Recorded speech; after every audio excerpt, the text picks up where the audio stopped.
আসসালামু আলাইকুম, সবাইকে স্বাগতম। প্রিয় শিক্ষার্থী বন্ধুরা, আজকে আমি যে আইসিটি বিষয়ের এখানে একটি লজিক ফাংশন দেওয়া আছে, এখানে বলেছে এফ সমান A not B plus B C not, এটা শর্তক সারণীর মাধ্যমে কিভাবে উপস্থাপন করতে হবে। এই প্রশ্নটা কিন্তু বোর্ডের প্রশ্ন, কোন বোর্ডে জেনে এসেছিল। তো আমরা সব অঙ্কন করার পরে এই যে এফ এর মান দেওয়া আছে, এটা সবার শেষে লিখবো। এফ এর মান যেটি দেওয়া আছে এটা সবার শেষে লিখবো, আর এটা ভেঙে ভেঙে এদিকে ভাগ ভাগ করে লিখবো। যেমন এখানে এ বি সি আছে, তাই না? আবার এ নট আছে, সি নট আছে। আমরা এখান থেকে লেখা শুরু করব, এ বি সি, এরপরে এ নট আছে, বাকিগুলো আমি লিখে দিলাম দ্রুত সময় সেভ করার জন্য। ভালো করে লক্ষ্য করে আমি একটু বুঝিয়ে দিচ্ছি। A B C, A not C not, এখানে দেওয়া ছিল এ নট সি নট। আর এই যে এ নট বি গুণ করে এখানে লিখবো, বি এর সাথে সি নট গুণ করে এখানে লিখবো, এই দুটো যোগ করে আবার শেষের ঘরে লিখবো। সহজ কিন্তু। এবার আমরা এখান থেকে এই লিখতে লিখতে যাব। এ বি সি তিনটি ইনপুট হলে 8টা সারি হয়, 8টা বিন্যাস হয়। লক্ষ্য করি, 1 2 3 4 5 6 7 8টা বিন্যাস হয়েছে। এবং এই 8টা বিন্যাস আমরা যে এখানে লিখব 0 এবং 1 ব্যবহার করে। তো সাধারণত 0 থেকে 7 পর্যন্ত 8টা সংখ্যা, তাই আমরা এখানে 0 থেকে 7 পর্যন্ত 8টি সংখ্যার বাইনারি মান লিখব। যেমন লক্ষ্য করি, সি এর নিচ থেকে শুরু করব। 0 এর বাইনারি 0, 1 এর বাইনারি 1, 2 এর বাইনারি 10, 3 এর বাইনারি 11, 4 এর বাইনারি 100, 5 এর বাইনারি 101, 6 এর বাইনারি 110, 7 এর বাইনারি 111।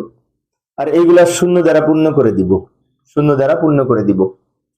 0 থেকে 7 এর বাইনারি মান এখানে লিখলাম। এখন অনেক শিক্ষার্থীর 0 থেকে 7 এর বাইনারি মান হয়তো মনে থাকে না। তো মনে না থাকলে অন্যভাবে লেখার একটা টেকনিক আছে। যেমন এদিক থেকে কম্পিউটার রেজিস্টার যেভাবে মেনটেন করে, যেমন 1 1 এর দ্বিগুণ 2, 2 এর দ্বিগুণ 4, এইভাবে কম্পিউটার রেজিস্টার মেনটেন করে। এখান থেকে যেমন 1 1 এর দ্বিগুণ 2, 2 এর দ্বিগুণ 4, 1 বলতে এই একটা 0 একটা 1 একটা 0 একটা 1 একটা 0 একটা 1, এইভাবে সাজাবো একটা একটা করে। এর পর একটা 1 এর দ্বিগুণ 2, অর্থাৎ 2টা 0 2টা 1, 2টা 0 2টা 1। তারপর একটা 2 এর দ্বিগুণ 4, 4টে 0 4টে 1, অর্থাৎ এ এর নিচে লিখবো 4টে 0 4টে 1, বি এর নিচে লিখবো 2টা 0 2টা 1, এর নিচে লিখবো একটা 0 একটা 1। এইভাবেও কিন্তু আমরা সাজিয়ে লিখতে পারি। এবার এ নট লিখবো। তো এ নট কিন্তু এই এ এর উল্টা হবে, এতে যা আছে সেটা বিপরীত করে লিখবো। যেমন 0 এর পরিবর্তে 1, 0 এর পরিবর্তে 1, 0 এর পরিবর্তে 1, 1 এর পরিবর্তে 0 এর পরিবর্তে 1, 1 এর পরিবর্তে 0, 1 এর পরিবর্তে 0, 1 এর পরিবর্তে 0, 1 এর পরিবর্তে 0। বা সি নট মানে কি, সি এর উল্টা হবে। 0 এর পরিবর্তে 1, 1 এর পরিবর্তে 0, 0 এর পরিবর্তে 1, 1 এর পরিবর্তে 0, 0 এর পরিবর্তে 1, 1 এর পরিবর্তে 0, 0 এর পরিবর্তে 1, 1 এর পরিবর্তে 0। এবার এ নট এর সাথে বি গুণ করব। এটা এ নট আর এটা বি, এই দুটো গুণ করে এখানে লিখব। 0 আর 1 গুণ করে 0, 0 আর 1 গুণ করে 0, 1 আর 1 গুণ করে 1, 1 আর 1 গুণ করে 1, 0 আর 0 গুণ করে 0, 0 আর 0 গুণ করে 0, 1 আর 0 গুণ করে 0, 1 আর 0 গুণ করে 0। এই দুটো শূন্য আমার ছবির উপর পড়ে গেছে, তাই না? যাক, বোঝা যাচ্ছে শূন্য, সমস্যা নেই। এবার বি এর সাথে সি নট গুণ করবো। বি হচ্ছে এইটা, সি নট হচ্ছে এটা, এইখানে এইটা আর এটা গুণ হবে। এখন শিক্ষার্থীদের একটু মনের একটু সহজে লেখার জন্য আমি একটা পরামর্শ দিচ্ছি, সেটা হচ্ছে যেমন বি আছে এইখানে, সি নট আছে এইখানে, তো আমরা এটা তো কলম দিয়ে লিখবো, তাই না? কিন্তু এই দুটোতে আমরা পেন্সিল দিয়ে টিক দিয়ে লিখবো। বি এর সাথে সি নট গুণ হবে, এই দুটো পেন্সিল দিয়ে টিক দিয়ে নিব যদি দূরে দূরে হয়। তারপরে দুটো গুণ করে লেখা শেষ হলে ওই ওই পেন্সিলের দাগটা মুছে দিব, তাহলে আমাদের ভুল কম হবে যদি একটু আইডেন্টিফাই করে রাখি।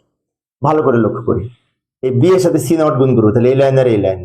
0 আর 1 গুণ করলে 0, 0 আর 0 গুণ করলে 0, 1 আর 1 গুণ করলে 1, 1 আর 0 গুণ করলে 0, 0 আর 1 গুণ করলে 0, 0 আর 0 গুণ করলে 0, 1 আর 1 গুণ করলে 1, 1 আর 0 গুণ করলে 0। এবার সবার শেষে কি করব, এই যে এটা হচ্ছে এইটা আর এটা হচ্ছে এইটা, এই দুটো যোগ করে এখানে লিখবো। মাঝখানে যেহেতু যোগ আছে, ভালো করে লক্ষ্য করি, 0 আর 0 যোগ করলে 0, শূন্য আর শূন্য যোগ করলে শূন্য, এক আর এক যোগ করলে এক, এক আর শূন্য যোগ করলে এক, শূন্য আর শূন্য যোগ করলে শূন্য, শূন্য আর শূন্য যোগ করলে শূন্য, শূন্য আর এক যোগ করলে এক, শূন্য আর শূন্য যোগ করলে শূন্য। যোগের সময় যদি এক থাকে, শূন্যের সাথে এক যোগ করে এক হয়, তাই না? প্রিয় শিক্ষার্থী বন্ধুরা, এই ছিল আজকের আলোচনা। আমি শিক্ষার্থীদের অনুরোধে একটা একটা করে প্রশ্নের সমাধান করার চেষ্টা করি, যাতে শিক্ষার্থীরা বোরিং ফিল না করে। পরের ক্লাসটি দেখার আমন্ত্রণ রইল। খোদা হাফেজ।